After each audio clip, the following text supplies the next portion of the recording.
Thank you and good morning. That's going to be a hard act to follow, but I'm going to get down to the nitty-gritty, back to some rocks and amongst the dirt and the grime, which is a good place to be, as you can see. So, jump through all this stuff, and that's just to highlight, and Nick sort of showed an original map, but I just want to show it in a bit more detail of really over the last 12 months where the significant activities have been, and obviously Tomingley is a key.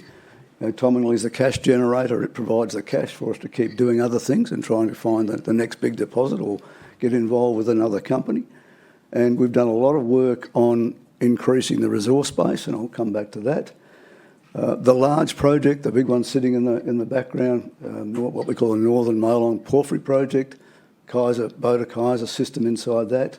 We've done a lot of regional work. We're building up to starting to re-drill on regional targets, and we'll do some drilling inside the main deposit as well.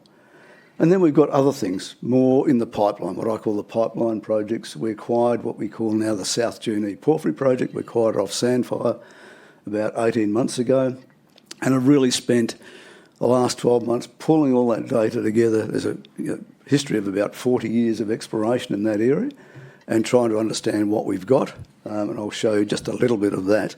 And then, again, on the edge, some encouraging gold, copper, lead, zinc results from a little place called Rockley or Apsley.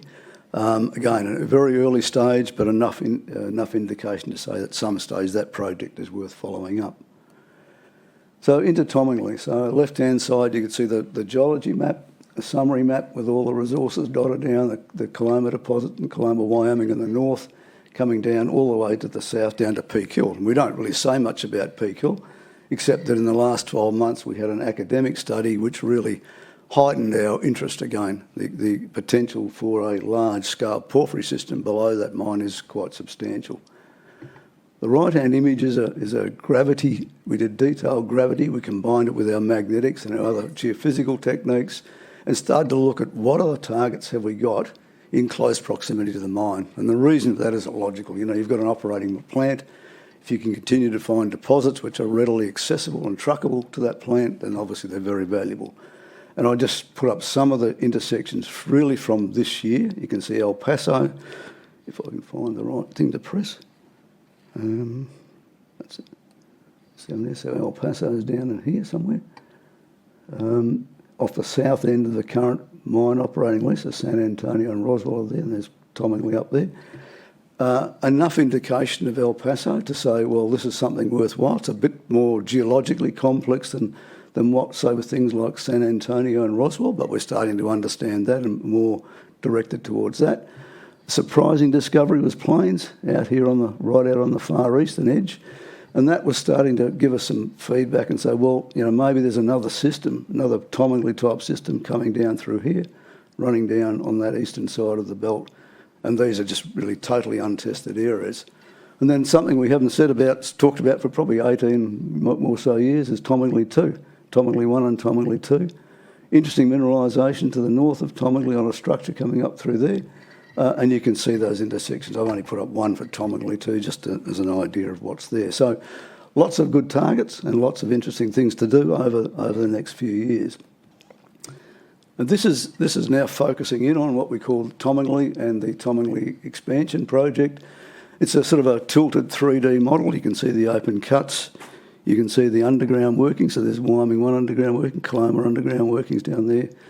The decline coming out of the Wyoming 1 pit all the way down to the bottom end of Roswell. And as Nick said, we're mining Roswell from the central here going up and down, which is kind of unusual in an underground mine. You don't normally do that, but certainly it exists.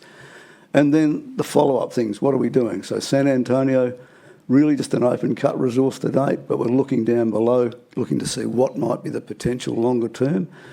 Something you could link up to the existing development work going back to Wyoming under here, and the drilling's underway on that, so hopefully we might see some results sometime in the next month coming out of that. Also, the mine geology guys are drilling in Roswell below the existing resource reserve and along strike from it, and we think Roswell is such a strongly developed deposit, there's a very good chance that it goes probably hundreds of metres below where it's gone to here, so it might go down another 200, 300 metres, which will add significantly to the resource base. Maclean's is already a resource. At some stage it needs to be drilled out into bring it up into reserve status, but it's really a stone's throw from the existing decline. And then Mile United. And Mile was an old historic mine, the 1890s mine. It was mined to about 100 metres, 150 metres. They pulled out 70,000 ounces from high-grade quartz vein structures. We put a few holes in, but given the grade, it averaged about 15 grams per tonne. We need to go back and have another look at that down below the depth down here. And then into the main mine site itself, and I'll show you the next slide, which is showing what's going on. So that's it again. It's a bit of a jumbled put together, but you've got the two or the three open cuts there. You can see the existing underground workings, and just an idea of Wyoming one. Wyoming one's about 400 metres deep currently. It's quite substantially deep. We see no reason geologically why it doesn't continue, hence the red box down here. But in the shorter term, there's a lot of potential underneath Coloma 2, underneath Coloma 1, and that are these areas here, and then the Coloma both to the north of Coloma and then deep at Coloma. So a lot of potential in those areas, a lot of potential for us to drill out over the next 12, 18 months just to continue to build up the resource base and then to convert that to reserves and longer term supply that to the mill. On to the Porphyry project, and this is again, it's hard to try and encapsulate all of what we're doing there. You can see the total project area there. It's about 180 square kilometres. And the map that's shown at present is from a gravity. We did an airborne gravity survey. Interesting, gravity probably until 5 years ago couldn't be done with an airborne technique. The US Navy developed a submarine detecting system using gravity about probably 40 years ago, which they eventually allowed mining companies. In fact, BHP bought the rights to it some time ago, and then now it's commercially available. And what it does, it gives you very quick, detailed gravity. And gravity really helps you identify broad rock types, like we talked about the monzonite intrusive complexes, which make up these porphyry systems. And you can see where these big systems lie. And this thing here is quite fascinating. It's a very large area. It's about 10 kilometres by 7 kilometres. Most of the northern half has never been looked at by anybody. And what we've got down here to the south, another 3 or 4 projects, which appear to be occurring as peripheral to this large intrusive complex up in here. And similar to what we think we're seeing, what we know exists down here, there's Boda and Kaiser down on the south end. So it opens up an enormous potential for us to keep looking. The ground up here, we bought it as part of the Sandfire package. And again, like we're doing over in South Junee, just putting that data together now to see where there are targets. And there are some mineralised hits up in this area here. So a lot of targets, a lot of interest, a lot of things that we can see. And here I've tried to show, first of all I'm going to show this. If I go back, that's right. So what I'm trying to do is first of all zero in on an idea at Kaiser and Boda. You can see the outline, the red and purple outline here. That's the existing resource, which is about 60% indicated and 40% inferred. What I'd like to focus on though is Boda in the central part here. So this is where the guts of the Boda resource are located. And you can actually see it's almost in a semicircular elliptical type body, probably about 700 metres long, 400 or 500 metres wide. And I'm going to show you a section through the central part of that system, because it looks the type of the way we might be able to mine it in the future. Oops, that's right. So there's the, hang on, there should have been a section. How do I go back, Nick? It's little green left arrow. Little green left arrow. Oh, red. Red arrow, that's right, sorry. That's what I want to show. Yes, okay, good. This is my most favourite slide.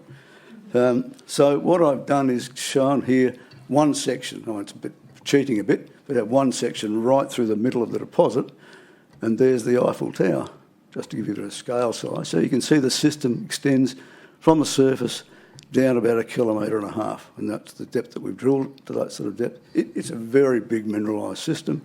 Here it's about 500, 600 metres wide, and the broad intersections, you see those broad, large, low-grade intersections which make up the bulk of the resource. And I've just listed a few just for interest's sake.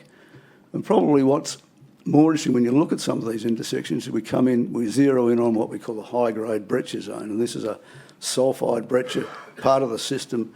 This particular one here is probably the first significant one we found. It's about probably 700 or 800 metres in vertical extent. It's about 40, 50 metres wide in the central part, and you can see some of the intersections up here. It's 65 metres, 2 grams gold, % copper, 25 at 4 gold, 2.5 copper. Very interesting, very spectacular grades. And we've got them in a number of holes, a number of intersections down through the central part of the system. And I think when I come back and start talking about mining it, as Nick said, we've looked at it, we've scoped it in terms of a large-scale open cut operation, but there's enormous potential for a large-scale bulk underground mining operation as well. And just to sort of allay some of the fears of people, we've often heard that Boda doesn't outcrop, there's too much cover on top. In fact, there's significant ore-grade mineralisation right down through the first 200 metres or so up here. And I'll point out that little hole up there. That's hole 43, 31 metres of 3 grams gold and % copper, and 9 metres at 9 grams gold and 2.5% copper on the surface. That's from 0 to 30 metres down. So, yes, the system does come to the surface. It's important to note that because that impacts on everything, both your open cut mining and your potential underground mining. I need to point out the famous KSD7, which is a hole coming in at an angle, comes in from an angle through over here, was part of the original orientation of the drilling system. And that was probably close to a world first intersection. That one, over a kilometre intercept, 0.5 gram gold and 0.25% copper. But interestingly, when we hit the main breccia zone, here's the guts of it down here, nearly 100 metres of 4 grams gold and 1.5% copper. It's a spectacular intersection. And those are the sort of things, yes, they do drive the bulk grade of the system. However, equally, they can, you could come back in and put a slightly large, atomically sized operation on this if you wanted to come back to that, and so we could make that work as a smaller scale underground mine. I don't think that's the ideal way to deal with it, but that's one of the options. And this just goes to emphasises that. So there's the pits, Nick showed you those. I've got the resource classification. So you've got the blue as the inferred resource, the pinky colour is the indicator resource. And I'll point this out to you again. There's that sort of elliptical shape in Boda, which is plunging down at depth, goes off the bottom of the map. And when you look at the long section, you can actually see it quite clearly, that thing there. So that's a zone of mineralisation. I said it's probably 500 metres wide in the centre, and here it goes down to about over a kilometre in depth. It's defined to over a kilometre in depth.